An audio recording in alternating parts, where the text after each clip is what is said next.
Dale, Armandito, adelante. Bendito Padre Celestial, muchas gracias te damos, primeramente por permitirnos estar nuevamente en el estudio de tu palabra, de tu santa palabra. Te damos gracias también, Señor, por esta, eh, por estos momentos que tenemos para poder conocer de ti, Señor. Eh, Te pedimos por las personas que no pueden entrar, si es tu voluntad, que quítales los obstáculos para poder entrar. Y a las personas que no van a poder estar con nosotros, protégela, Señor. Te pedimos por parte y Uriel que andan de viaje, Señor, que los lleves con bien, que los traes con bien de regreso.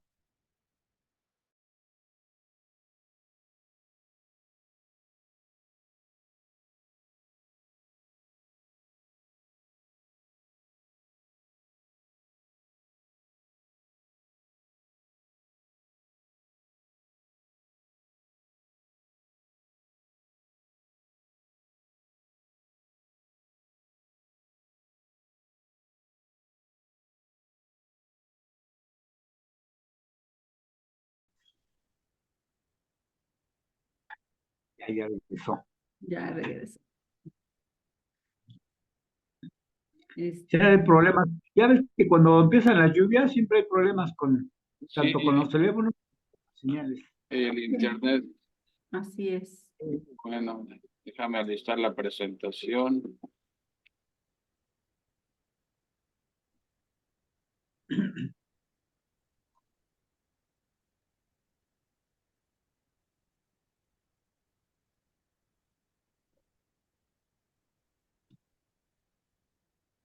Bueno, pues este capítulo está muy interesante.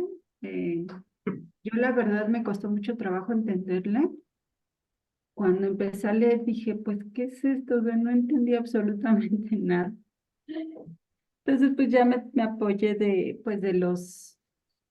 varios comentarios y ya le fui agarrando la onda, pero la verdad es que sí se me hizo súper complicado. En primer lugar, pues saber quién era la profecía en contra del Valle de la Visión, ¿no? Decir, ¿quién? O sea, ¿a qué se refiere? Ya hasta el versículo 9, pues ya entiendes que es Jerusalén, Así es. pero sí, la verdad se me hizo muy complicado este capítulo. Pues ahí me echan la mano porque este, eh, pues sí, la verdad es que está muy interesante, pero sí me traba un poquito. Entonces, bueno, cualquier cosa, pues ahí lo ampliamos, ¿no? Claro. Este, bueno, empezamos capítulo 22, profecía sobre el Valle de la Visión. Y dice, versículo 1, profecía sobre el Valle de la Visión. ¿Qué tienes ahora que con todos los tuyos has subido sobre los terrados? Tú, llena de alborotos, ciudad turbulenta, ciudad alegre, tus muertos no son muertos a espada, ni muertos en guerra. Todos tus príncipes juntos huyeron del arco, fueron atados. Todos los que en ti se hallaron fueron atados juntamente, aunque habían huido lejos. Por esto dije, dejadme, lloraré amargamente, no os afanéis por consolarme de la destrucción de la hija de mi pueblo. Bueno, pues aquí Isaías está hablando sobre una visión que él tuvo acerca de este Valle de la Visión. Recuerdan que anteriormente vimos la profecía sobre el desierto del mar, ¿no? Como que se contradecía, ¿no? Como que el desierto del mar estaba hablando pues de Egipto, si no me equivoco, si mal no recuerdo, No, de Babilonia. ¿de Babilonia? Ok, Sí. porque Babilonia estaba cerca del desierto, sin embargo, había varias ranuras, por decirlo así, venas que se conectaban al mar, ¿no? Entonces, por eso era el desierto del mar. Ahorita estamos hablando del Valle de la Visión. bueno, muchos comentaristas dicen que en un valle no alcanzas a ver. ¿Por qué? Porque estás en lo bajo, en lo hondo. En un monte, pues sí alcanzas a ver muchas cosas, pero en un valle, pues tu visión es muy corta, ¿no? Entonces también aquí hay como que una, ¿cómo le llaman? Ay, se me olvidó el nombre, pero algo que es contradictorio, ¿no? Entonces, bueno, hay varios comentarios que dicen que precisamente se refería al Valle de la Visión, a Jerusalén. ¿Por qué? Porque en Jerusalén estaba en el valle, ¿no? Estaba rodeado de varias montañas, pero también se refiere a que, pues, Jerusalén era donde se adoraba al Dios vivo y donde había profetas, precisamente, donde los profetas veían visiones. Ellos veían las visiones que Dios les hablaba y les decía qué es lo que tenían que decir a su pueblo. Por eso es el Valle de la Visión, ¿no? Más o menos, ¿ustedes qué entienden por este Valle de la Visión? Las dos posturas son, pues, aceptables, pero en sí, no sé si ustedes investigaron otra cosa en cuanto a qué es el Valle de la Visión. No, yo Sí, honestamente,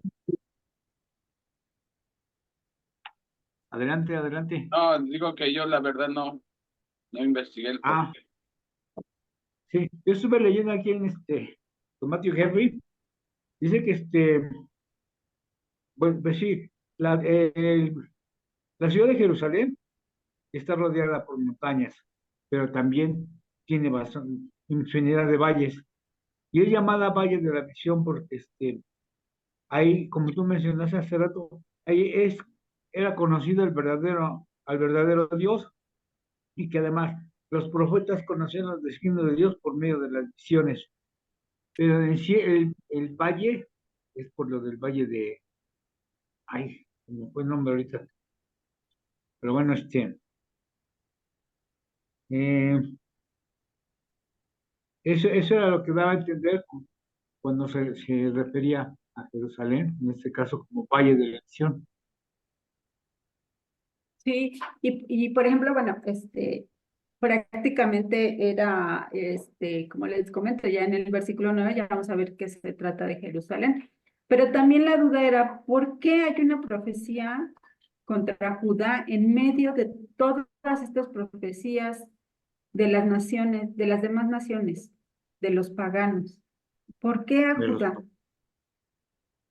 ¿Por qué? Porque precisamente Judá eligió comportarse como las demás naciones. Cuando pidieron un rey, ¿qué dijeron? Danos un rey como a las demás naciones. ¿Y cómo eran las demás naciones? Eran idólatras, paganas, malvadas, mataban a sus propios hijos. Entonces, ¿qué les dijo Dios? Bueno, pues quieren ser como las demás naciones, les voy a dar un rey, pero les advierto que el rey, pues los va a someter y les va a cobrar impuestos y les va... Dijeron, no importa, queremos ser como las demás naciones con un rey. ¿Por qué? Porque recuerden que antes era bueno, Judá era regida por Dios, ¿no? Entonces ya después decidieron que un hombre los gobernara. Y bueno, pues Dios les dio este rey, ¿no? Entonces por eso está Judá en medio de estas profecías, de estas cargas que Dios dio a las demás naciones, porque decidieron comportarse como las demás naciones, ¿no? Entonces, es por eso que están aquí. Por eso también cuando dije el Valle de la Visión, dije, pues, ¿a qué nación se refiere? Pues precisamente se refiere a Jerusalén, ¿no? sí, El profeta reprendió al pueblo por celebrar con fiestas ruidosas en lugar de vivir en arrepentimiento profundo a causa de sus pecados. El profeta también le dijo, ¿por qué celebran? ¿No? ¿Por qué están festejando algo que va a venir irremediablemente contra ustedes? ¿No? ¿Cómo pueden estar celebrando algo que les va a causar daño? ¿No? Eh, Isaías aquí anticipó una condición relacionada con la caída de Jerusalén ante los babilonios. aquí vamos a ver, también me confundía mucho en cuanto a qué está hablando de los babilonios, pero también habló sobre cuando se llevaron a las 10 tribus, los asirios, ¿no? Y que ya iban por Jerusalén, ¿no? Cuando estaba el rey Ezequías. Entonces, cómo Dios escuchó el clamor de Ezequías y no permitió que los asirios fueran contra Jerusalén, pero como estos siguieron en el mismo camino, el pueblo siguió en el mismo camino, pues ya permitió después que Babilonia conquistara Jerusalén y que fuera el exilio, ¿no? Que lo llevaran cautiverios. Pero aquí tenemos muchas enseñanzas, que Dios escucha nuestras oraciones, escucha nuestras peticiones, conoce los deseos de nuestro corazón y Él nos contesta. Nada más que nosotros no le pedimos a Él, siempre buscamos ayudas por otros lados, siempre buscamos al hombre para que nos ayude, siempre estamos en busca de otras cosas, hasta de nosotros mismos, pero no buscamos a Dios. Entonces, ese es el error que cometió Jerusalén, no buscar a Dios, buscar otras naciones que los apoyaran, buscar alianzas, buscar personas, carros, espadas, para defenderse de sus enemigos y no oraban al Señor. Entonces aquí vemos que Jerusalén le dio la espalda a Dios, ¿no? Y ya después Dios le dio la espalda a Jerusalén. Y eso es terrible cuando lo vimos en Reyes, en Crónicas, cuando Dios les da la espalda. Es terrible, ¿no? Es duro caer en las manos del Dios vivo, ¿no? Entonces aquí tenemos un aprendizaje, que debemos orar al Señor, porque Él nos escucha, ¿no? Y no valernos de las personas o de las circunstancias o de la suerte o de las cosas, ¿no? Siempre es, pues, pedir a Dios, ¿no? Les voy a contar algo rápido que escuché de este presidente Bukele de El Salvador. Lo estuvieron entrevistando y le dijo cuál es su secreto, en dónde radica su éxito en haber agarrado a tanto delincuente, ¿no? Porque recuerden que El Salvador era muy peligroso con estas sectas Los o no sé cómo se llaman, la Mara Salvatrucha. Ajá, entonces, ¿cómo él logró meter a la cárcel a tanto delincuente? Y incluso el entrevistador, cuando Bukele le dijo, se empezó a reír, ¿no? Pero ¿sabe qué le dijo que era su secreto? La oración. Le dijo que él oró a Dios para que le ayudara a, a juntar a todos estos delincuentes y meterlos a la cárcel. Dice, principalmente esa fue mi oración, de que me ayudara y me diera las herramientas, las armas para poder acabar con estos delincuentes. Y ya después de eso, ya vino todo lo demás, todo el éxito de agarrar a todos estos delincuentes. Entonces, cuando yo escuché esto, dije, wow, la oración es muy importante, ¿no? Claro, Si quieres, cambiamos de diapositiva. sí. Por favor, Jacob. Entonces, aquí vemos también que Isaías se está lamentando por esta ciudad que está festejando, ¿no? Dice el profeta, reprendió al pueblo por celebrar con fiestas ruidosas en lugar de vivir en arrepentimiento profundo a causa de sus pecados. En lugar de que se arrepintieran y confesaran a Dios sus pecados y dijeran, perdónanos, Señor, ten misericordia de nosotros, para que no llegue esta carga a nosotros, ¿no? Esta profecía que ya nos dijo, si valga la redundancia, el profeta. ¿Qué hicieron? Fiestas, dijeron, ahorita es tiempo de que si ya nos va a caer, perdón por la expresión, iba a decir una cosa, pero no, pero si ya nos va a caer esta profecía, esta situación que es irremediable, pues vamos a festejar, vamos a comer y a beber, al fin pues nos vamos a morir, ¿no? Al fin ya está decidido que esta profecía va a caer contra nosotros.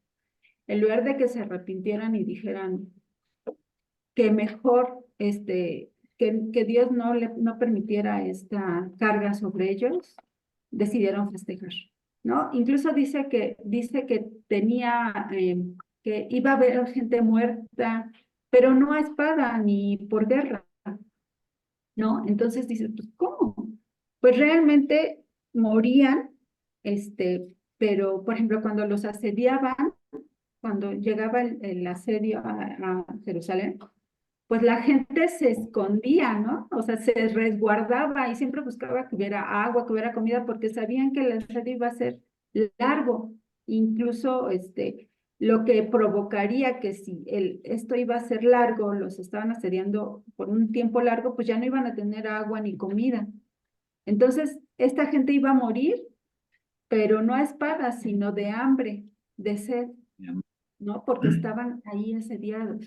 Incluso no sé si, no recuerdo el pasaje, de cuando se comían, como no tenían que comer, se comieron a su bebé, ¿no? Y que Pues, luego ya a otra ocasión se iban a comer al otro bebé, pero ya no, ya la otra persona ya no lo permitió, algo así. También eso fue había canibalismo, cuando perdón. la- eso fue cuando cuando llegó Nabucodonosor a sitiar la ciudad, que estuvo como 3 meses sitiada la ciudad, fue que se les terminó el alimento y las mujeres se llegaban a comer a sus propios hijos. Eso Así fue lo es. que ocasionó. Así. Exacto, entonces esta es la profecía que Isaías estaba diciendo. Va a haber gente muerta, pero no por espada ni por guerra, sino porque iban a morir de hambre, de sed. Iba a haber hasta canibalismo, o sea, hasta qué grado estaban degradados Israel, perdón, Jerusalén, ¿no? También acuérdense que Jeremías dijo muchas veces, ¿saben qué? Hablando de Sí. Babilonia, eh, cuando venga Babilonia, no se resistan, déjense, se tienen que ir de todos modos. Dios ya lo predijo, Dios ya me dio esa profecía de que nosotros tenemos que irnos porque Nabucodonosor iba a ser el siervo de Dios, ¿no? Porque iba a cumplir sus propósitos. ¿Y qué dijeron? No, tú eres un traidor, ¿cómo estás diciendo que el rey Nabucodonosor va a conquistar Jerusalén? No le creyeron a Jeremías tampoco, no, lo maltrataban y lo tomaban por traidor. Pero realmente Dios permitió que Babilonia conquistara Jerusalén. ¿Por qué? Pues porque ya habían llegado a un grado de degradación humana y espiritual, que el comerse a hacer canibalismo, ser idólatras, todo esto, pues Dios ya había dicho, tienen ustedes que tener una disciplina y yo, así como ustedes me dieron la espalda a mí, ahora yo les voy a dar la espalda a ustedes. No los voy a defender, esta vez se van a ir porque tienen que aprender esta lección, ¿no? Sí. Seguimos con la siguiente diapositiva, por favor. Ahorita en esos versículos, Brendis, Sí, eh,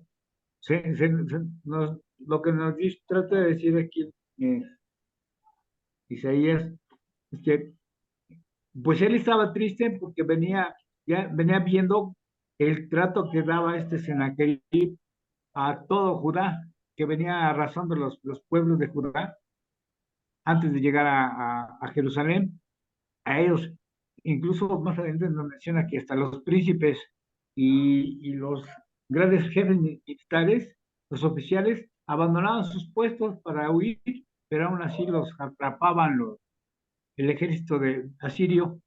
Y eso es lo que le ocasionaba, lo que le ocasionó la pena a Isaías cuando empezó a llorar y a lamentarse. Y, y al momento que se está lamentando, se está dando cuenta que el pueblo de Jerusalén está celebrando. Hay un comentario que dice que posiblemente estaban celebrando la, el término del acueducto que había construido Ezequías para obtener el agua subterránea, el agua, abastecerse de agua, ciudad. Eso es en parte. Pero como ya habías mencionado también que decía el versículo donde dice que comamos y bebamos porque mañana moriremos. No les importaba eh, el morir. Sabían que posiblemente los asirios los iban a matar. Entonces, dice, pues si ya no nos queda tiempo para otra cosa, pues vamos a tomar y a beber y a hacer barbaridad de media porque ya no vamos a vivir. Y no tenían el, el- la vergüenza de ponerse de rodillas y pedir perdón, de arrepentirse más bien. Ese era el propósito del ataque, de acuerdo con los planes de Dios, era el propósito de que Jerusalén se arrepintiera, o el pueblo de Jerusalén. Y ahí, Ezequiel ya se había arrepentido y había pedido misericordia al Señor, pero sin embargo el pueblo pues no se arrepintió. Y eso es por lo que le va a castigar. O sea, no lo llevan a la deportación, pero sí les mete un susto tremendo. Sí, hermanita, efectivamente, el pueblo no se arrepintió, por eso Isaías tenía este profundo dolor, porque él vio, recuerden que Isaías veía por eso eran visiones. Entonces, el dolor que Isaías sentía por su pueblo, de lo que le iba a pasar, era profundo, ¿no? Entonces, nada lo podía consolar. Y ellos, en lugar de arrepentirse, pues hacían fiestas y festejaban, ¿no? Por eso dice aquí, ¿qué tienes ahora que con todos los tuyos has subido sobre los terrados? Dice, tú llena de alborotos, ciudad turbulenta, ciudad alegre, tus muertos no son muertes. Dice ciudad alegre, ¿no? Porque hacían las fiestas. Tus muertos no son muertos a espada, ni muertos en guerra. Todos tus príncipes juntos huyeron del arco, fueron atados, todos los que en ti se hallaron fueron atados juntamente, aunque habían huido lejos. Bueno, aquí me recuerda mucho el pasaje de Sedequías cuando llega Nabucodonosor por tercera vez, ¿no? A conquistar Jerusalén, y Sedequías huye, ¿no? Por un canal, por un lugar que tenían ellos, huye junto con sus hijos, pero ¿por qué hizo esto Sedequías? O sea, él no hacía caso a lo que le decía Jeremías, a la profecía que ya había dicho Isaías, de que Babilonia los iba a conquistar, y no había poder humano que pudiera hacer que esto no sucediera, porque Dios ya lo había decretado, ya había dicho esa profecía. ¿Y qué hicieron? Huyeron. A final de cuentas los agarraron y enfrente de Isaías pues, los mataron, mató a sus hijos y después les sacó los ojos, ¿no? Entonces, bueno, pues qué triste, ¿no? Que no escuchen la palabra de Dios a través de sus profetas y que hicieran lo que quisieran. Más adelante vamos a ver un ejemplo de un siervo de Ezequías, precisamente, de que él no hizo caso a la profecía de Isaías y cómo Dios, pues, le hizo entender que no, que estaba mal lo que él hacía y por consiguiente le quitó su cargo. Pero bueno, eso lo vamos a ver más adelante. Y ya por eso Ezequías dijo, pues estoy muy triste y no, nada me consuela, ¿no? Versículo 5. Porque día es de alboroto, de angustia y de confusión, de parte del Señor, Jehová de los ejércitos, en el valle de la visión, para derribar el muro y clamar al monte. Y Elam tomó al Jaba con carros y con jinetes, y Kir sacó el escudo. Bueno, Elam eran los elamitas, y parece ser que ellos eran vecinos de Babilonia y eran aliados de Babilonia. Entonces, Sí, sí, sí. por eso Isaías vio esta visión y dijo que ellos iban a apoyar a Babilonia y a los caldeos en contra de la lucha contra los asirios. Ya una vez que ellos conquistaran a los asirios, pues iban por los demás, ¿no? O sea, en este caso iban ya por Jerusalén. Los elamitas probablemente fueron aliados de los babilonios, porque no Y se ve en las escrituras que Elam haya perdón, haya conquistado o asediado Jerusalén, más bien apoyó, eran aliados de Babilonia para derrotar primero a los asirios, que eran una potencia fuerte en ese momento, y ya después, pues ya Babilonia se convirtió en una potencia fuerte y ellos fueron los que conquistaron a Jerusalén. Pero Sí. Isaías en esta visión vio un ejército lleno de flechas y carros que venían contra Jerusalén. Profetizó el ataque y el derrocamiento de Jerusalén a manos de los babilonios, lo que pasó con cuando llegó por primera vez Nabucodonosor, ¿no? A Jerusalén. Estos ejércitos atacantes rodearían una vez más a Jerusalén y ese día el Señor no los libró. Ese día no los libraría de este asedio, de este ataque. ¿Por qué? Porque Dios ya había decretado que, como lo dijeron los profetas, Isaías y se los vino diciendo Jeremías, que Babilonia los iba a conquistar y que se iban a ir cautivos. Pero no lo creyeron, ¿no? No lo creyeron y bueno, pues aquí Isaías les da esta visión. Dice, tus hermosos valles fueron llenos de carros y los de a caballo acamparon a la puerta.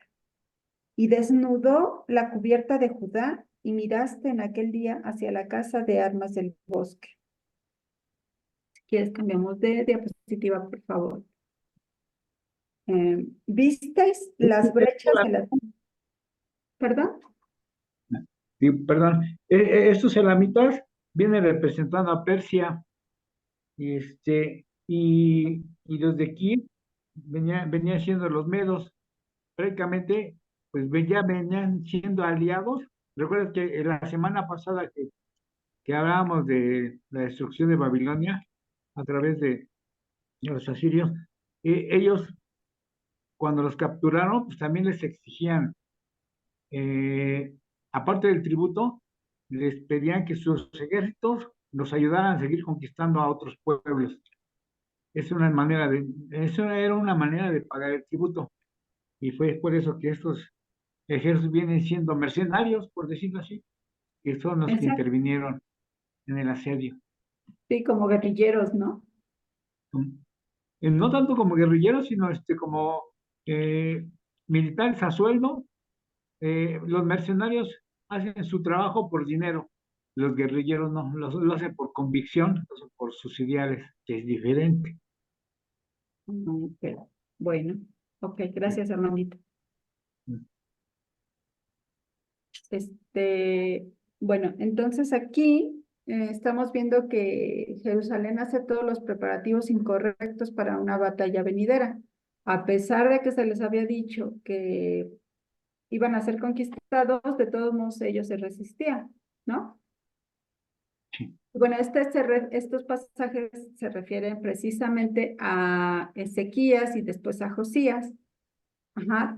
Aquí Ezequías no los conquistó a Siria porque vio Dios el arrepentimiento de Ezequías. Recuerden que Ezequías enfermó gravemente, él iba a morir y Dios vio que se arrepintió, le perdonó la vida y ya después tuvo a Manasés, ¿no? Que Manasés fue un rey terrible, terrible. Pero aquí el problema de Ezequías fue que los babilonios fueron a visitarlo porque se enteraron de que no murió, a pesar de que estaba muy grave. ¿Y qué hizo Ezequías? Pues les presumió todo lo que tenían, ¿no? No, Pues todo lo que tenían en oro, los vasos, el templo, el arca, todo lo del templo, ¿no? Que era en oro. Se los hasta presumió los Ezequías. de oro que había mandado hacer Salomón, que los tenían guardados precisamente en la casa del, eh, en la casa de la montaña, algo así. Ajá, exacto. Entonces, pues los babilonios realmente fueron a ver, a conocer el territorio porque los iban a conquistar y Ezequías, ¿qué hizo? Pues en lugar de ser precavido y de no tener tanta confianza con estas personas, pues les enseñó prácticamente todo lo que había para que después ellos llegaran directo y supieran qué es lo que iban a asediar, lo que iban a quedarse con él, ¿no? Entonces Sí. dice el versículo 8, y desnudó la cubierta de Judá, y miraste en aquel día hacia la casa de armas del bosque. Visteis las brechas de la ciudad de David, que se multiplicaron, y recogisteis las aguas del estanque de abajo, y conquistaste las casas de Jerusalén, y derribasteis casas para fortificar el muro. Hicisteis foso entre los dos muros para las aguas del estanque viejo, y no tuvisteis respeto al que lo hizo, ni mirasteis de lejos al que lo labró. Por tanto, el Señor Jehová de los ejércitos llamó en este día a llanto y a endechas, a raparse el cabello y a vestir cilicio. Y he aquí gozo y alegría, matando vacas y degollando ovejas, comiendo carne y bebiendo vino, diciendo, comamos y bebamos, porque mañana moriremos. Esto fue revelado a mis oídos de parte de Jehová de los ejércitos, que este pecado no os será perdonado hasta que moráis, dice el Señor Jehová de los ejércitos. Entonces, es lo que estábamos platicando al principio. ¿Cómo iba a pasar todo esto? Y todavía ellos dijeron, pues total, si ya nos van a matar, pues hay que morir a gusto, ¿no? O sea, comemos, bebemos, nos la pasamos bomba y de todos modos, Jehová decidió ya matarnos, en lugar de que ellos fueran al arrepentimiento y se humillaran ante Dios y le pidieran perdón por todo esto, para que Jehová no mandara este ataque contra ellos, hicieron lo contrario, ¿no? Entonces vemos, pues, qué triste es que en la actualidad, pues, no ha cambiado nada realmente, ¿no? Muchos pues mucha gente es lo que dice, pues si de todos modos vamos a morir, pues hay que disfrutar la vida. Hay que comer, beber, hacer todos los placeres que se nos vengan en gana. De todos modos nos vamos a morir, ¿no? En lugar de que vayan al arrepentimiento, hacen esto, ¿no? Hoy en día, en pleno siglo XXI, estamos viviendo algo que pasó hace tanto tiempo, ¿no? Entonces, vemos aquí pero Jerusalén no cambió su corazón y le dio la espalda a Dios, que siempre los había salvado y rescatado. En esta ocasión no los rescató. En esta ocasión decidió que tenían que aprender su lección. Todo su cuidado en defender la ciudad no importaría, porque Dios había quitado la cubierta de Judá. Había decidido ya no protegernos. En lugar de sus proyectos de construcción, lo mejor que podía hacer Jerusalén para protegerse era volver su corazón hacia el Señor, en humildad y arrepentimiento, pero no lo hicieron. El pueblo de Jerusalén tuvo confianza en su propia preparación, gozo y alegría, y una mirada fatalista hacia el futuro. Comamos y bebamos porque mañana moriremos, ¿no? Entonces, pues vemos tristemente que nunca agradecieron todo lo que Dios hizo por ellos. Siempre los rescató, siempre luchó sus batallas y ya se les había olvidado, ¿no? Ya se les había olvidado qué es lo que Dios había hecho por ellos. Y dice Isaías, todo esto fue revelado a mis oídos por Jehová de los ejércitos. Y dijo que este pecado no será perdonado. ¿Qué pecado? Si gustas, cambiamos de diapositiva, por favor. El pecado ¿A de qué incredulidad, pecado se refiere? ¿Perdón? el pecado de incredulidad. Ellos creían que Dios no tenía el poder suficiente como para evitar que los asirios los destruyeran. Así es. ¿Qué pecado no sería perdonado? El pecado de ignorar a Dios, de Sí. negarse a humillarse ante el Señor y arrepentirse. Rechazar al Señor es un pecado que no será perdonado. Ujú. Nuestros corazones están llenos de prostitución, listos para cambiar y perderse en cada esquina a cambio de confort, en lugar de volverse al Señor. ¿Qué es lo que pasaba? ¿Qué es lo que le pasó a Babilonia también? Bueno, a Judá en el cautiverio cuando llegó Ciro y les dijo que podían regresar a su ciudad, ¿no? Libremente y hacer pues sus costumbres allá en su nación. ¿Qué dijeron? No, estamos aquí bien contentos. Ya no queremos regresar a Jerusalén porque Jerusalén está destruida, las murallas están, no hay murallas más bien. Tenemos que empezar de ceros y aquí tenemos ya todo. Entonces, desgraciadamente, el cautiverio a algunos les sirvió, algunos entendieron, se arrepintieron, pero otros no. ¿Por qué? Porque están en su estado de confort, ¿no? Entonces ellos, en este caso que nos ocupa, ellos decidieron seguir en su estado de confort en lugar de volverse al Señor y arrepentirse, ¿no? Entonces, ese pecado precisamente que comentamos ahorita es el que no iba a ser perdonado, ¿no? Dios decidió darles la espalda. Versículo 15. Jehová de los ejércitos dice así, ve, entra a este tesoro, a Sebna, entra a este tesorero, a Sebna, el mayordomo, y dile, ¿qué tienes tú aquí o a quién tienes aquí que labraste aquí sepulcro para ti? Sepulcro para ti. Ya me perdí. Como el que en lugar alto labra su sepultura, o el que esculpen para sí morada en una peña. He aquí que Jehová te transportará en duro cautiverio y de cierto te cubrirá el rostro. Te echará a rodar con ímpetu como a bola por tierra extensa. Allá morirás y allá estarán los carros de tu gloria, oh vergüenza de la casa de tu Señor. Y te arrojaré de tu lugar y de tu puesto te empujaré. Aquí está hablando precisamente cuando nosotros nos glorificamos a nosotros mismos y no le damos la gloria y la honra al Señor. Bueno, aquí nos está hablando de este Sebna, que era un alto funcionario del rey Ezequías.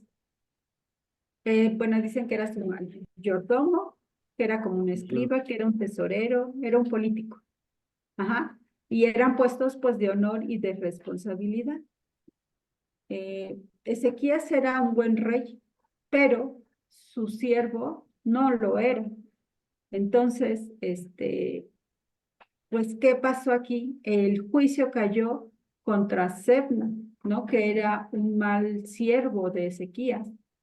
Y él era un mal siervo, pero también la población era mala, tenía este corazón de Sebna egoísta, que solamente pensaba en ellos, en su propia gloria, ¿no?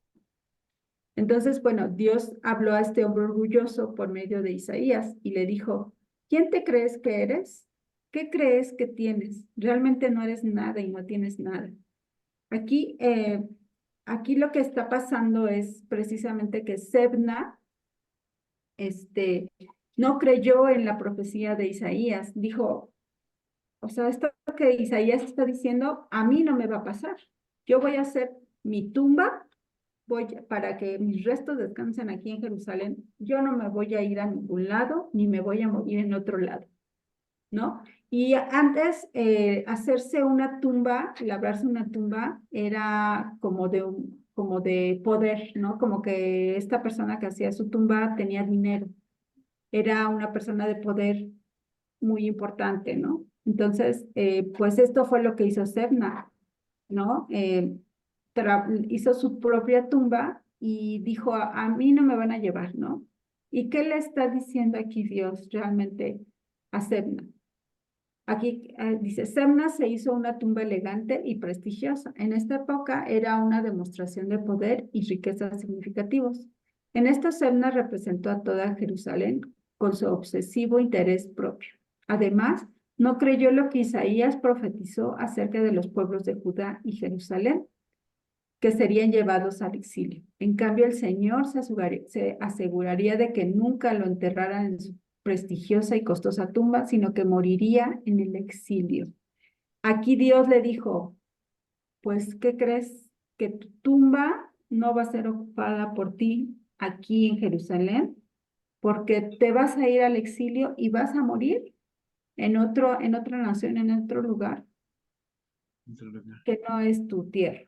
Entonces, aquí vemos que cuando nosotros nos glorificamos a nosotros mismos, siempre nos vamos a topar con pared, siempre vamos a fracasar, porque si no hacemos la voluntad de Dios, con nosotros o sin nosotros, la voluntad de Dios se va a cumplir. Entonces, aquí vemos que Sebna pues tuvo esta osadía de decir que no creía en lo que Isaías decía, que era lo que Jehová estaba mandándole, y bueno, pues decidió hacer esa tumba para demostrar que él no se iba a ir a ningún exilio, ¿no? En versículo del 15 al Bueno, 17. Brindis, Sí, sobre esta cuestión, yo llegué a leer que decían los judíos, los propios judíos, el propio pueblo de Jerusalén, no quería a este Sebna porque lo consideraba un traidor. Para empezar, era un extranjero, el cual había llegado al cargo a través de Acaz. Fue Acaz el que le dio este cargo de mayordomo y, y que Ezequías lo siguió conservando en ese puesto. Pero al parecer, este Sebna tenía comunicación con Sennacherib, el rey de Asiria, y le iba a entregar, incluso le iba a entregar en la mano al pueblo pues a Jerusalén prácticamente. Entonces no lo querían. Por eso es que ahí viene la profecía, que el Señor le dice, bueno, ¿tú quién eres? Si eres extranjero, eres Además era muy ambicioso, era orgulloso, eh, pues todo lo contrario. Eh, y aparte de que no creía en la profecía de Ezequiel, de Isaías, te digo, ya tenía toda esta basura en la cabeza que querían entregar a Jerusalén a manos de los asirios. Y efectivamente muere desterrado, muere en otro lado y, y pierde su puesto. exacto.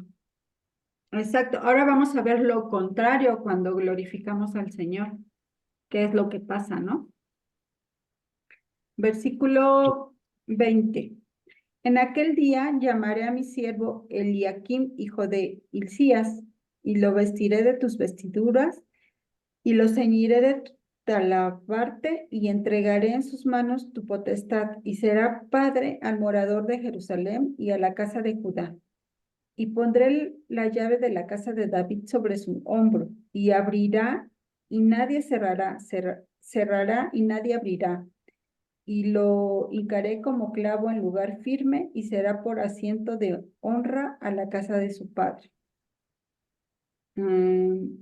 Colgarán de él toda la honra de la casa de su padre, los hijos y los nietos, todos los varones menores, desde las tazas hasta toda clase de jarros. Bueno, pues aquí estamos viendo que Eliakim era otro siervo de Ezequías. Entonces, a este Sebna lo destituyó, le quitó todo su poder, por decirlo así, político, y lo quitó del puesto y se lo dio a Eliakim, que él pasó a ser siervo de Ezequías. Aquí vemos una diferencia entre Sebna y entre Eliakim. El corazón de Sebna estaba dirigido a la ambición, al egoísmo y buscaba su propia gloria. Y Eliakim, su corazón estaba dirigido al Señor. Es por eso que Dios lo pone en este puesto tan importante. Antes las llaves eran unas llaves grandotas, ¿no? Que se las colgaban en los hombros. Por eso dice que le dará las llaves que se colgará sobre sus hombros, ¿no? El Señor le está dando este poder a Eliakim. Como les comentaba hace rato, Dios va a cumplir sus propósitos contigo o sin ti. Tú decidiste no obedecer al Señor, decidiste irte por otro camino, no importa, es tu decisión, tú vete, pero la obra del Señor se va a cumplir, ¿no? Dios siempre va a poner siervos, personas que van a hacer que esta obra se cumpla, ¿no? Como por ejemplo, a Ciro, la profecía de Isaías dijo que Ciro era su siervo. ¿Por qué era su siervo? Porque iba a cumplir a los propósitos de Dios. Y Ciro era un rey pagano. Nabucodonosor también fue su siervo porque cumplió los propósitos de Dios al llevar exiliados a su pueblo. Entonces, aquí tenemos una gran enseñanza, ¿no? Que decidamos ir por el camino correcto o decidamos ir por otro camino, Dios va a cumplir sus propósitos. Y es mejor estar con Dios que en contra, ¿no? Entonces, aquí también hay una aplicación en nuestras vidas. ¿A quién servimos y en qué camino vamos, ¿no? En este caso, pues nosotros creemos en la promesa que Dios nos hizo, en el plan de redención que Dios nos hizo a través de su Hijo Jesucristo, y nosotros estamos siguiendo a la meta, que es Jesucristo, ¿no? Entonces, ese propósito, este plan de Dios se va a cumplir en un futuro, no sabemos cuándo, pero sabemos que está próximo, que Jesucristo viene pronto, y nosotros vamos por el camino que Dios quiere que sigamos, ¿no? Bueno, vemos que Eliaquim era siervo del Señor, quien le da esta autoridad, ¿no? Dándole la llave, que es una imagen y demostración de la autoridad del mayordomo principal del rey, dándole al Señor autoridad a Eliaquim para abrir y cerrar como representante del Señor, a lo que ningún hombre puede oponerse. Si quieres cambiamos de diapositiva, por favor. Eliaquim se convierte en profecía del Mesías. Bueno, aquí también leí varios comentarios y también hay pues muchas controversias en este sentido, pero en cuanto a, ¿cómo se dice? En cuanto a interpretación quizás, ¿no? Pero bueno, vemos que Eliaquim es un tipo, una figura de Jesús, ¿no? Porque a él le da las llaves que abren y que cierran, ¿no? Recordemos que cuando vimos Apocalipsis, que vimos la iglesia, ay, no recuerdo bien, pero bueno, aquí les puse la cita. Habla de que Jesús es el único que tiene las llaves del Hades y de la muerte, quien tiene toda la autoridad tanto en el cielo como en la tierra. Solamente Jesucristo, el Cordero de Dios, Él es el que tiene las llaves, ¿no? Que puede abrir y cerrar, y nadie más. Entonces, aquí vemos un poco de profecía del Mesías, que es como un tipo, Eliaquim, de Jesús, ¿no? Y vemos que Sebna, pues es lo contrario a Eliaquim, ¿no? Él era ambicioso y era egoísta y buscaba su propia gloria.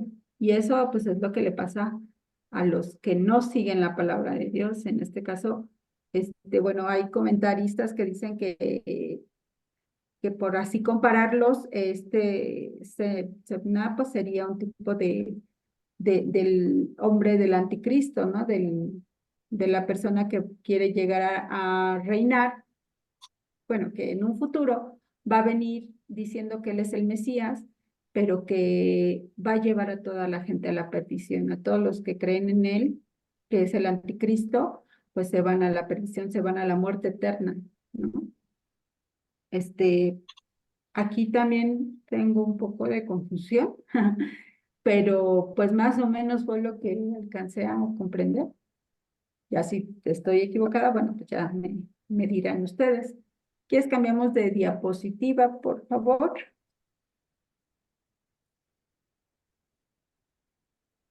Aquí dice, asiento de honra a la casa de su padre. Bueno, aquí nos está hablando acerca de que Eliaquim iba a ser honra para una generación, ¿no? Porque habla aquí dice, y lo hincaré como clavo en lugar firme, y será por asiento de honra a la casa de su padre. Colgarán de él toda la honra de la casa de su padre, los hijos y los nietos, todos los vasos menores, desde las tazas hasta toda clase de jarros. Está comparando Isaías esta situación, pero está hablando sobre una generación, hijos, padres, nietos. A todos estos va a traer honra. Aquí Isaías nos habla sobre un clavo que si es clavado firmemente, va a sostener aquello que pongan. Antes no había alacenas ni armarios, pues parecidos a los que tenemos ahora. Usaban clavos para poner pues las cosas, ¿no? Los jarrones o lo que tuvieran que tener a la mano, usaban esos clavos. Pero si este clavo no estaba bien clavado, valga la redundancia, pues ¿qué pasaba? Se caía ese jarrón y se rompía, ¿no? Entonces aquí está haciendo una comparación a un clavo firme, a un clavo que va a sostener algo y que cuando lo busques vas a saber que está ahí, ¿no? Entonces a esto se está refiriendo el clavo que habla aquí, ¿no?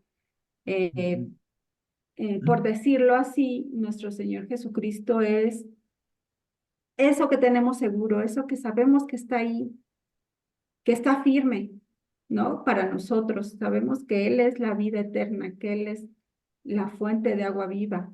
Sabemos que Él siempre está ahí para nosotros, ¿no? Y que cuando lo busquemos va a estar ahí, ese clavo que va a estar firme para nosotros, ¿no? Entonces, bueno, como les comentaba, en aquellos días no había alacenas ni armarios y usaban, pues los clavos para poner todas estas cosas de importancia. Y si estaba bien seguro ese clavo, pues estaba protegido lo que se estaba almacenando correctamente y listo para usarse en el momento. Por eso el piadoso Eliaquim era un clavo seguro, lo comparaba con un clavo, ¿no? Y podría sostener espiritualmente a la casa de su padre y de sus hijos y de sus nietos, a toda una generación, ¿no? Siempre y cuando Eliaquim, pues siguiera con estos pasos, ¿no? De obedecer al Señor y hacer su voluntad.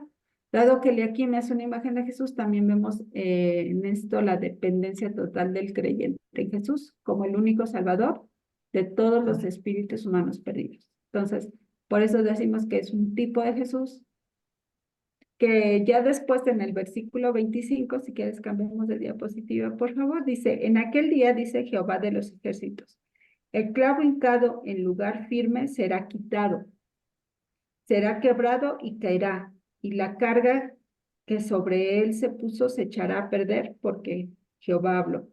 Aquí, bueno, hay comentarios diversos en cuanto a esto, pero aquí está diciendo que, pues que también Eliaquim también pues va a equivocarse, también va a ser quitado de aquí, de este trono. ¿Qué nos quiere decir esto? Que como seres humanos no somos perfectos, nos vamos a equivocar y pues podemos caer, ¿no? Como decía Pablo, el que esté firme, El que cree estar firme, mire cree que estar firme, exacto. Entonces, también iba a caer. También otros comentarios dicen que este clavo que dice aquí era Sebna, que fue quitado y que Sebna es un cuadro del anticristo, ¿no? Porque es un cuadro, es un clavo que no está bien clavado, que está doblado y que en cualquier momento se va a caer y que va a llevar, pues, este anticristo los va a llevar a la perdición a todos, a la muerte eterna. Entonces, bueno, prácticamente el capítulo pues nos enseña muchas cosas en cuanto a lo que nosotros somos ante Dios, ¿no? En cuanto a lo que nosotros creemos a nuestro Dios, si queremos hacer su voluntad o si queremos hacer nuestra propia voluntad. Si queremos hacer nuestra propia voluntad, lo que nos puede pasar, pero si nosotros decidimos seguirlo y obedecerlo, pues todo lo que nos traerá para gloria del Señor. Entonces, bueno, pues es todo el capítulo. Sé que está un poco enredado, quizás un poco confuso, pero prácticamente lo que Dios quiere decirnos, pues espero que eso lo hayamos tomado y lo llevemos a la práctica, ¿no? Gracias. No, gracias a ti, Brendis. Muy bien explicado. Muchas cosas me iluminaste. Cosas que no sabía yo. Ya, ahora ya las sé. Estuvo muy interesante esto. Y como dices tú, yo también la primera leída dije, ¿what? Pensé que estaba leyendo una versión en inglés o en alemán, no le entendía nada. Pero como dices tú, ya a fuerza de darle vueltas y vueltas y de apoyarse en otros recursos, pues ya le empieza uno a agarrar la cuadratura al círculo. ¿O cómo Sí. viste tu hermanito? Tú que eres experto en Antiguo Testamento. No, ¿cuál experto? No, no, no, sí, también estoy empezando, aprendiendo y con la ayuda de Dios, con la ayuda de ustedes también, porque también ustedes me han sacado de algunas dudas. Sí, también efectivamente me costó trabajo entenderlo al principio, y ya cuando va uno a los comentarios, se da uno cuenta de cómo está la situación. Eh, pues todo esto nos atrae como el mensaje prácticamente es que no confiemos en el ser humano con los líderes incluso. Dice aquí, no confiemos en los líderes, sino que debemos de confiar solamente en el Señor, en Jehová, en Dios, y, y agarrarnos del clavo más seguro. ¿Y cuál es el clavo más seguro en este caso? Pues Jesucristo, como único suficiente Salvador. Sí, tiene mucho mensaje para aplicación hacia nuestras vidas. Y aquí, al leer todo este capítulo, pues nos damos cuenta que en realidad somos seres imperfectos y que debemos depender de Dios, porque si no, no lo vamos a hacer. Definitiva. Mira, yo creo que desde el principio que empezaste a explicar, Brendis, vi varias aplicaciones para nosotros. Comentabas que, ¿por qué en medio de tanta profecía en contra de naciones paganas, naciones vecinas de Jerusalén, por qué ahora una profecía en contra de Jerusalén? Y decías algo bien interesante, que dado que Israel, Jerusalén, quiso pedir rey y se comportó igual que las naciones, pues Dios las trató igual que las naciones, ¿no? Y aquí vemos una cosa, que Dios no hace acepción de personas. Aún a sus hijos, cuando no andan en sus caminos, también Dios los disciplina. Entonces, aún nosotros como cristianos, si andamos en desobediencia, el Señor nos va a disciplinar, no porque seamos sus hijos, nos va a estar solapando todo. ¿Sí? ¿Estamos de acuerdo? Sí. Otra cosa, cómo ellos, no había arrepentimiento. Eso indica una cosa, que amaban su pecado. Cuando una persona no se arrepiente, a pesar de que sabe que está mal, es porque ama su pecado, ¿sí? ¿Y a dónde lleva la falta de arrepentimiento? Pues al juicio de Dios. Luego, cuando estaban comentando de comamos y bebamos, que mañana moriremos, pues, ¿se acuerdan quiénes eran los epicúreos en los tiempos de Pablo? Mm, sí, algo así recuerdo que nos explicaron. Tenían la misma filosofía de vida ellos. Comamos y bebamos, que mañana moriremos. O sea que esto no es nuevo. O sea, cuando estás disfrutando tu pecado, dices, comamos y bebamos, de todos modos nos vamos a morir. Hoy en día, también comentaste, Brendis, algo, esa mentalidad sigue vigente. La mentalidad de comamos y bebamos, que mañana moriremos, es la gente que ama su pecado. No le importa si muere, si vive, no le importa nada. Dice, comamos y bebamos. En la versión eh, Juan Carlos habla hoy, es démosle vuelo a la hilacha. Así definitivamente. A darle vuelo a la hilacha, que mañana moriremos, ¿sí?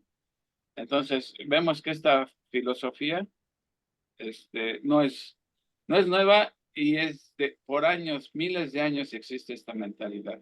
Es la cosmovisión de muchas personas. Y luego decían que el pueblo de Judá no escuchaba a Isaías, no escuchaba a Jeremías.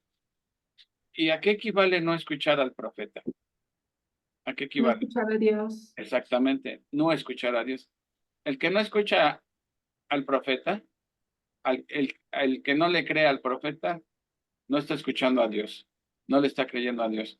Bueno, de alguna manera me recuerda lo que dijo Jesús. Mis ovejas oyen mi voz y me siguen. Mis ovejas. O sea, Mis el ovejas. verdadero cristiano genuino escucha la voz de Cristo. O sea, hace caso a la Biblia. Y si él se está dando cuenta que va mal y escucha la voz del Señor, o sea, lee la Biblia y obviamente la cree, el escuchar su voz, ¿a qué le lleva? Al arrepentimiento, a un cambio de acción, ¿sí? Entonces, si alguien que se dice ser cristiano escuchará la voz de Dios, o sea, ni el incrédulo ni el que se dice ser cristiano, porque si alguien que se dice ser cristiano y sabe lo que la Biblia dice respecto a eso y no cambia, no está escuchando la voz del Señor, porque Jesús fue claro, mis ovejas oyen mi voz y me siguen. Entonces, el que hace caso omiso de lo que dice Jesús, pues, ¿a qué conclusión llegamos? Que no es oveja, ¿sí? Ujú. Y por eso no le escuchas. Ahora me quedé con una duda también, y quizá aquí, no sé si estoy bien o estoy mal, o ya el sueño o mi hemorragia cerebral, no sé qué sea, pero Elam es lo mismo que Edom, recuérdenme. Elam es lo mismo que Edom. Elam. Perdón. Los elamitas, Sí, los elamitas sí eran los edomitas. Pues dice Armadito que no, eran los persas, ¿no? sí, porque estaban a un lado se supone que, bueno, explica aquí que eran, que estaban representando a los persas. Bueno, no estoy yo, bueno, aquí debo admitir que no recuerdo ya bien si era lo mismo el Elam que Edom, porque cuando mencionan que Elam era, El como, Elam estaba de eh, Asiria, de- ajá, de- sí, pero por que eso, de alguna manera colaboró con Babilonia para la conquista de Jerusalén. Me sí, recordó, y lo digo con precaución, si eran el mismo pueblo, pero entonces si vamos a suponer que Elam son Edom. Después Dios le da su merecido a Edom, porque si recordamos el libro de Abdías, la profecía de Abdías en contra de Edom, y menciona que Edom le ayudó a Babilonia a la conquista. Cuando los judíos estaban huyendo, ellos los delataban delante de Babilonia o ellos mismos los mataban y se estaban burlando de ellos y entraron a la ciudad y saquearon también la ciudad. Por eso Dios los castigó. Entonces me quedé con la duda si Elam era Edom, pero bueno. ¿sabes qué? Los edomitas estaban abajo del, del, del mar salado, del mar del mar Muerto. muerto, sí, el mar muerto en la parte de abajo, por ahí estaban los edomitas. Y los Bueno, de Elam, lo podemos investigar para no ser dogmáticos si Elam era Edom. Y si Elam Ok. era Edom, pues también a Elam le llegó su hora también por haber ayudado a Babilonia. ¿Sí? Ah, Luego, algo mencionaron del pecado imperdonable, que ese pecado no se perdonará. Hoy en día, a ver, les pregunto, esta es de sexto año. Díganme, porque Jesús habla del pecado imperdonable ahí en los evangelios. ¿Cuál es hoy en día el pecado imperdonable? ¿O a qué se refiere eso de el que blasfemara contra el Espíritu no se le perdonará ni en esta vida ni en la venidera? Pero ¿de qué pecado está hablando ahí Jesús? A ver. Les que- dije que era de sexto año.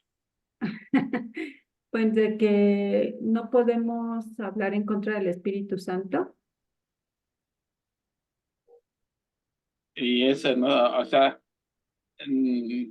por ejemplo, hablar mal del Espíritu Santo es como decir, pues yo no creo en la Biblia. Entonces estás diciendo, no creo en Dios, no creo en Jesús, no creo en el Espíritu Santo. O sea, entonces esa persona que dice eso ya no tiene oportunidad de ir al cielo. Es si cuestión. tienen arrepentimiento, sí, pero si no hay arrepentimiento, pues no. Eso es lo que dicen los ateos, que ellos no creen en nada. Y si se arrepienten, pueden ir al cielo o ya. Entonces, ¿cómo es pecado imperdonable? Un pecado imperdonable es el que no se puede perdonar. Pues es darle la espalda a Dios, ¿no? O sea, es decidir no creer lo que Dios dice. Mira, yo creo, hay un librito que tengo, un libro pequeño, que se llama Seguridad de Salvación. Y menciona, uno del capítulo del libro es, ¿cuál es el famoso pecado imperdonable? Entonces aquí hay que irnos a una serie de preguntas. ¿Por Jesús murió por todos nuestros pecados, sí o no? Sí, Todos. Entonces, todo. ¿puede haber algún pecado que la sangre de Cristo no pueda cubrir? No, pues murió por todos Desde los la incredulidad, pecados. Por eso, entonces, sí. si hubiera un pecado imperdonable, entonces por ese pecado no murió Cristo, siguiendo ese razonamiento. Ok, Pero podemos concluir que la sangre de Cristo cubre todos los pecados, sí. pasados, presentes y futuros. Entonces, ¿cuál es el famoso pecado imperdonable? Mira, esta explicación que da el autor creo que me parece convincente. Hay que analizar el famoso pecado imperdonable dentro de su contexto, ¿sí? ¿Qué estaba haciendo Jesús cuando Jesús mencionó esto? Jesús estaba expulsando demonios de una persona, ¿sí? ¿Y qué dijeron los fariseos? Por el poder de Belcebú hace estas cosas.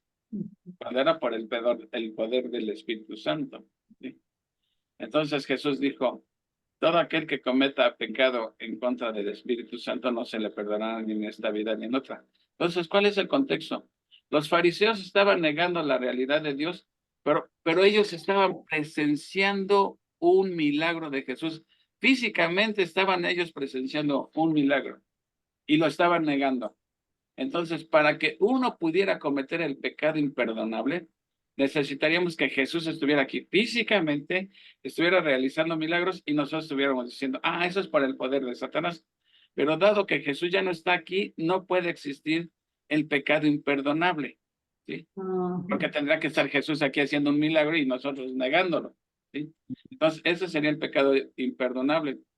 Pero hoy en día más bien hay un estado imperdonable. ¿Cuál es el estado imperdonable? Eso sí, el estado de incredulidad.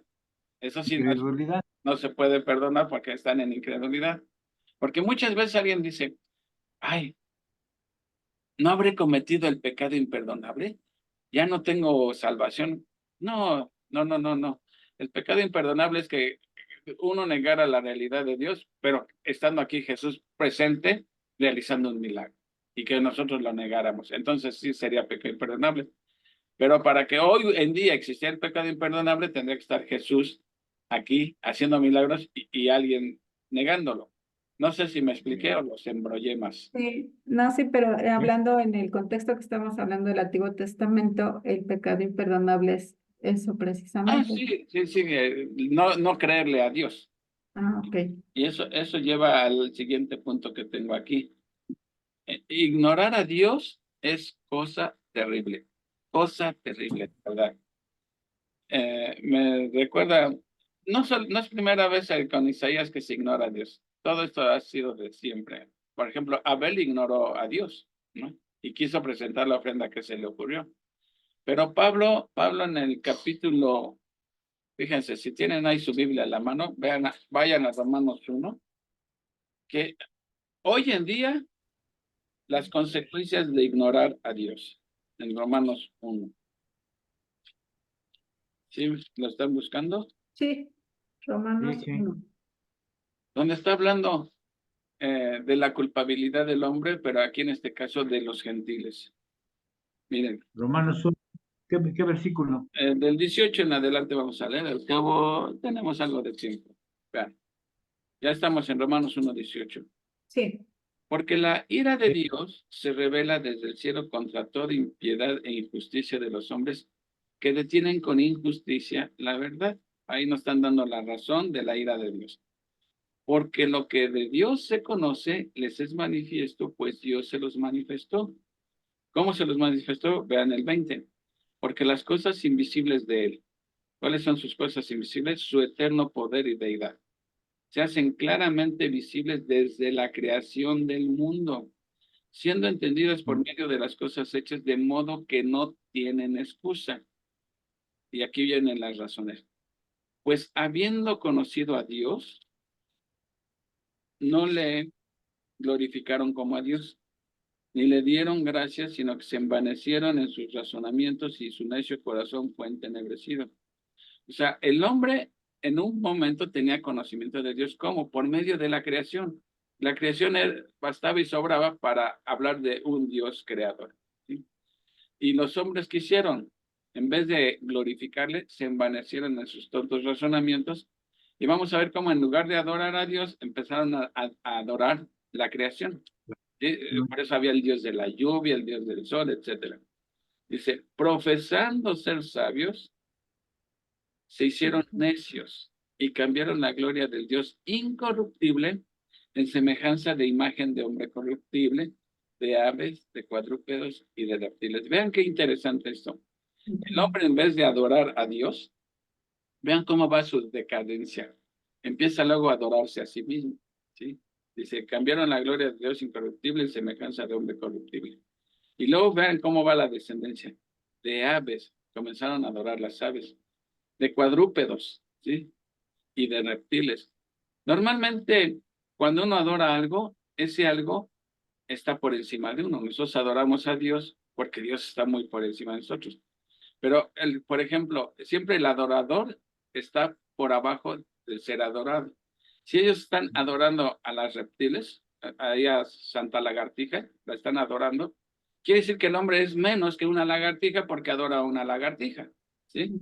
Lo que hacían los egipcios, Sí. adoraban todas Las moscas y el piojo y todo eso, considerándose Sí. ellos menor que la mosca. Sí, sí, claro. Y eso que el piojo y la pulga se van a casar, pero bueno, eso es otra cosa. Entonces, aquí viene la primera razón. Por lo cual, vean, por eso quiso el hombre de ignorar a Dios. ¿Qué hace Dios? Dios no se queda cruzado de brazos, dice. Por lo cual también Dios los entregó a la inmundicia. Esto es parte del juicio de Dios. Ah, ¿me ignoras? Yo te entrego ahora a la inmundicia, ¿sí? En las concupiscencias de sus corazones. O sea, los entregan a todos los malos deseos de sus corazones. De modo que deshonraron entre sí sus propios cuerpos, ya que cambiaron la verdad de Dios Por la mentira. por la mentira, honrando y dando culto a las criaturas antes que al Creador, el cual es bendito por los siglos. Entonces, la primera razón, Dios los entregó a la inmundicia. Segunda razón, por esto Dios los entregó a pasiones vergonzosas. Aquí explica el homosexualismo. Vean con qué claridad la Biblia, con valentía, dice, el homosexualismo es pecado, dice. Por eso Dios los entregó a pasiones vergonzosas, pues aún sus mujeres cambiaron el uso natural porque les es contra naturaleza. Y de igual modo también los hombres, dejando el uso natural de la mujer, se encendieron en su lascivia unos con otros, cometiendo hechos vergonzosos, hombres con hombres, y recibiendo en sí mismo la retribución debida a su extravío. Dios los entregó a pasiones vergonzosas, a inmoralidad sexual. Dios los entregó como parte del juicio de Dios porque ignoran a Dios, ¿sí? Y dice, y recibiendo en sí mismo la retribución debida a su extravío. O sea, como dicen, en el pecado llevaban la penitencia, porque el desviarse, pues eso, por eso eso trae el SIDA, ¿sí? Ujú. Las enfermedades venéreas, o sea, es la retribución de vida sexual. Y tercera razón, y como ellos no aprobaron tener en cuenta a Dios, véanse lo que pasa con una persona que no toma en cuenta a Dios. Dice, Dios los entregó a una mente reprobada. Saupas, para hacer cosas que no convienen, estando atestados de toda injusticia, fornicación, perversidad, avaricia, maldad, llenos de envidia, homicidios, contiendas, engaños, malignidades, murmuradores, detractores, aborrecedores de Dios, injuriosos, soberbios, altivos, inventores de males, desobedientes a los padres, necios, desleales, sin afecto natural, implacables, sin misericordias. O sea, parece que estamos viendo el noticiero de Ciro Gómez Leiva. Esto sucede hoy en día, ¿sí? Y aquí está la explicación. Cuando la gente ignora a Dios, Dios los entrega. Es un triple juicio, si se dan cuenta, ¿sí? Quienes habiendo entendido el juicio de Dios, que los que practican tales cosas son dignos de muerte. No solo las hacen, sino que también se complacen con los que las practican. O sea, mal de muchos, consuelo de tontos, ¿no? Dicen, pero no soy el único, todo mundo lo hace, ¿sí? Entonces, esa es la situación hoy en día, ¿sí? Y vemos desde el Antiguo Testamento que ignorar a Dios no se queda, ay, pues a ver cuándo me haces caso. No, es cosa tremenda porque Dios emite un juicio en contra de la persona que lo ignora y después ya cuando Dios entrega a una persona a una mente reprobada, híjole, pues tiene que haber verdadero arrepentimiento para que Dios le perdone. Y lo último, lo del clavo. Pues sí, es muy cierto eso de... fíjense, ahorita que mencionaban lo del clavo, tengo una manguera en mi garage que no hallaba cómo acomodarla toda. Entonces se me ocurrió, ya sé, había un hoyito en la pared y metí ahí un clavo y ahí la enrollo. Cuando estaba Brenda explicando eso, me acordé del clavito que puse ahí. Ahora sostiene la manguera, ya se puede meter la cabeza, porque si no la acomodaba, entraba la cabeza y la aplastaba y me la iba a romper. Entonces vi el hoyito y dije, y hasta el clavo me encontré. Lo metí ahí y ahí la colgué, ¿no? Entonces, ahí el clavo está seguro, la sostiene y todo. Bueno, haciendo la analogía, ¿sí? Que dice, tenemos que asegurarnos de qué clavo estamos ligados. Y mencionaban que, bueno, mencionaste, Brendis, que el clavo debe ser Jesús, pero el clavo falso, que era, por ejemplo, ¿cómo se llama? Sebna. No, era como que es un antitipo del anticristo, y es cierto. Pero fíjense, ese clavo falso, no tenemos que esperar al anticristo para verlo. O sea, hoy en día, ¿sí? La religión falsa es el clavo falso. Mucha gente pone su fe en el clavo falso. Y cuando digo el clavo falso, son las religiones falsas. Sí. Nosotros creemos nada más en la Biblia como autoridad, nada más. No creemos en tradiciones de hombres ni nada como autoridad. ¿Sí? Nuestra autoridad es la Biblia nada más, la palabra de Dios. Entonces, sí, yo le digo a todas esas personas que tienen su religión, sus tradiciones, asegúrense si en verdad están colgadas del clavo correcto. Yo siempre he dicho, si yo estuviera mal en mis convicciones espirituales, ¿cómo agradecería que alguien me lo hiciera ver? Que me agarrara la Biblia y mira, estás mal por esto y por esto y por esto. Se lo agradecería, ¿sí? Pero hay gente que está mal y por más que les demuestres la Biblia, de lo que dice la Biblia, siguen estando mal, ¿no? O sea, no quieren creer lo que la Biblia dice o tienen sus propias cláusulas, ¿no? Hoy tuve la oportunidad de testificarle a un viejito que viene, que hace tiempo hasta me hizo enojar y tuve que mostrar mi paciencia y todo, porque se puso muy grosero conmigo. Me pidió unas copias y le enseñé, mire, así sale la copia, ¿está bien? ¿Está de acuerdo? Sí, sí. Y ya que le entrego todo el montón de copias, no, que salieron. Digo, yo por eso se le enseñé primero. Pero primero se le enseñé para que, y usted me dijo que sí, que estaba bien. No, eso no me sirve, que quién sabe. Bueno, se las volví a hacer y ya. Pero el Señor, tiempo después, me vino a pedir disculpas. Reconoció que se había exaltado, pero que andaba enojado. Bueno, hoy vino, ahora ya nos saludamos muy bien y todo. Le digo, acepté sus disculpas. Y entonces me decía, ¿cómo sigue? Dice él, porque aquí se enteraron todo el mundo de lo que me pasó, ¿no? Entonces, estando en un negocio, todo el mundo se entera y todo el mundo te anda preguntando, ¿y cómo sigue? Que no sé qué. Bueno, agradezco eso porque es muestra de aprecio.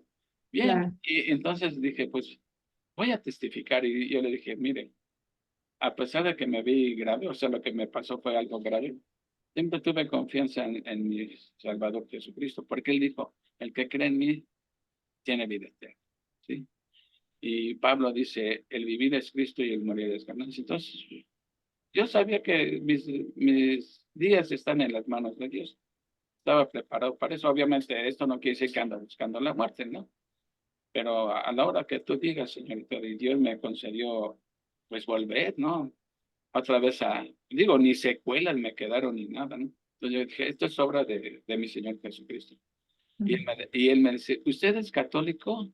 No, le digo, soy cristiano. Dice, dice, yo soy católico, pero estoy de acuerdo con usted. Jesucristo es el que nos salva, el que nos da vida eterna. Entonces, pero me quedé, él cree que él y yo creemos lo mismo. Y no es la primera vez que lo escucho, porque dicen creer en Cristo y todo. Pero ya la cosa es que me llegue gente, ya no puedo seguir, ¿me entiendes? Porque tengo que estar atendiendo y estaba yo solo. Pero sí, es lo que le decía a Leti. Platica con un católico y ellos creen que somos lo mismo. Digo, es así que el Papa nos llama los hermanos separados, ¿sí? Cuando somos Sí, algo totalmente diferentes. Diferente. Y yo le dije, mire, yo confío en Jesucristo, no confío en mis obras, no confío en mí, etcétera. No, sí, Jesucristo es el que nos salva. Entonces, ¿por qué? Porque siempre viene a sacar fotocopias de material católico. Entonces ya me pregunto, entonces, ¿por qué sigues en el catolicismo si tú piensas que Jesucristo es el que nos salva? Es que ellos piensan que Jesús nos salva, sí, pero que Jesús ya hizo su parte y ahora nosotros tenemos que hacer nuestra parte. Y eso no es lo que enseña la Biblia, ¿no? No. Bueno, eso es, mi exhortación es a todos aquellos que tienen una religión, pues a ver, asegúrense realmente si están en el clavo correcto.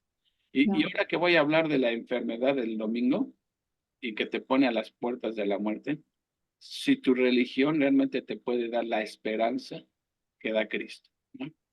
Bueno, ya me extendí demasiado, ya está pues estoy predicando, pero esos eran mis comentarios. Estuvo muy edificante el estudio de hoy, eso que no le entendíamos nada y cómo terminamos a entenderlo y sobre todo buscando aplicaciones para nuestras vidas, ¿no? Claro. Así que, pues ya, ahora no está Uriel para De despedirte, matarla. ni la hermana Patti.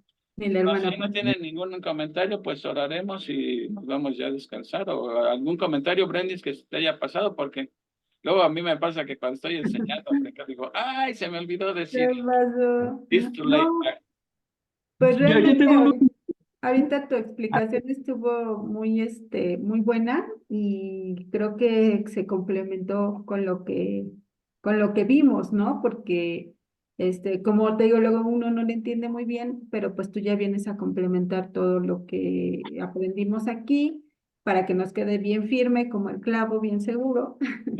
Y respecto a lo que comentabas de los católicos y cristianos, de hecho, pues antes de la reforma era lo que pensaban, que los romanos, que éramos católicos, apostólicos y romanos, por lo mismo. Incluso los judíos no quieren a los cristianos porque piensan que somos lo mismo que los romanos, ¿no? Que los Claro, católicos. sí. Pero pues es una falsa creencia que se ha venido de generación en generación, pero como dices, no creemos en la misma situación porque ellos todavía creen en sus obras. Recuerden que la mentira de Satanás, la gran mentira de Satanás es mezclar 99 verdades con una mentira. Y ya te sacaron del juego. Así que eso parece lo mismo. Una vez me dijeron, pues es lo mismo, ¿no? No, le digo, hay un mar de diferencias, ¿sí? Un mar de diferencia entre el cristianismo y el catolicismo. Pero bueno, hay personas que no les ganas una. Están bien aferrados que no les ganas una. ¿En serio? Que tú Y dices, lo peor de todo es que cuando les hablas de la religión falsa, y veo que me está diciendo, es que date cuenta que el catolicismo es una de las religiones falsas, se molestan y hasta lo dejan a uno de hablar. sí, todo el mundo piensa que está en la religión verdadera, pero ¿en qué se basa? Pues nosotros nos basamos en la palabra de Dios, no en enseñanzas de hombres. Claro, Pero bueno, aquí nos tocó vivir, así diría es. Cristina Pacheco. Fue una sugerencia cuando terminemos de este libro del profeta Isaías, podemos hacer un tema, hablar sobre precisamente las religiones falsas, basándonos precisamente en lo que es la, el libro de Babilonia, Misterio religioso. explica muchas cosas ahí que Vengan con ganas. Pero mira, hay personas que aunque se levanten muertos a predicarles, nunca van a creer. Pero bueno. Bueno, No, yo lo que estaba tiene razón. pensando después de Isaías, que nos va a tomar, vamos, apenas en el 22 de 66, justo en la tercera parte, o sea que nos echamos yo creo que casi un año. Yo estaba pensando, teniéndolos ustedes, dije, pues vamos a aventarnos con Ezequías, digo Ezequías, con Ezequiel, el Valle de los Huesos y todo eso, Ándale. porque esto tiene mucha escatología también. Y Ay, sí. bueno, Ah, no bueno, necesitamos preocuparnos ahorita por qué vamos a estudiar ahorita. Porque va para largo. A lo que te truje, Chencha, con Isaías y ya después. Ay, con Isaías tenemos profecía y tenemos eh, escatología y tenemos entonces, sí, entonces, todo. ya Dios nos indicará qué, ¿vale? ¿Qué va a ser? Claro. Bueno, entonces, pues, ¿qué les sí. parece si ya oramos para despedirnos? Les Ok. agradezco su presencia y pues, la verdad es que me ilumina muchas veces. Vamos a dar gracias, ¿sí? Sí. Amado Padre Celestial, cuán bueno eres, Señor, porque nos has dejado tu palabra escrita, porque podemos conocerte más a través de ella, Señor. Y te agradecemos esta noche porque cuánto hemos aprendido hoy más de ti, Señor, a conocerte más. Eres un Dios fiel, Señor, que nosotros somos los infieles, Señor. Te pedimos, Padre, porque este conocimiento dé fruto en nuestro corazón, no sea nada más meramente intelectual, sino que impacte nuestras vidas, Señor. Sí. Te pedimos, Padre, que este estudio continúe, Señor, que sean más los que se integran, Señor, y pues te doy gracias por la enseñanza que obtuvimos hoy, Señor. Te pedimos que nos des esta noche un sueño reposado, que podamos despertar mañana y ver las maravillas de tu creación, Señor. Ver nuestra familia, etcétera, etcétera. Gracias por Brenes, Armandito y por los que hoy no pudieron conectarse también. Guárdalos donde quiera que estén.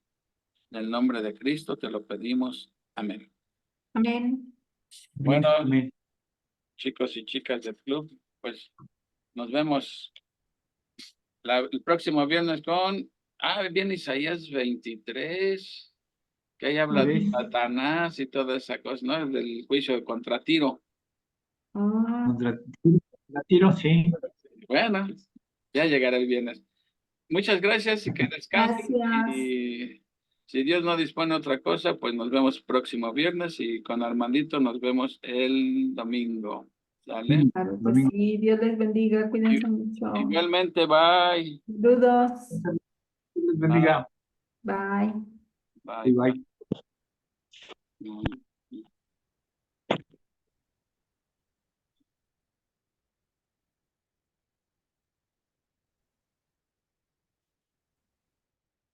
no.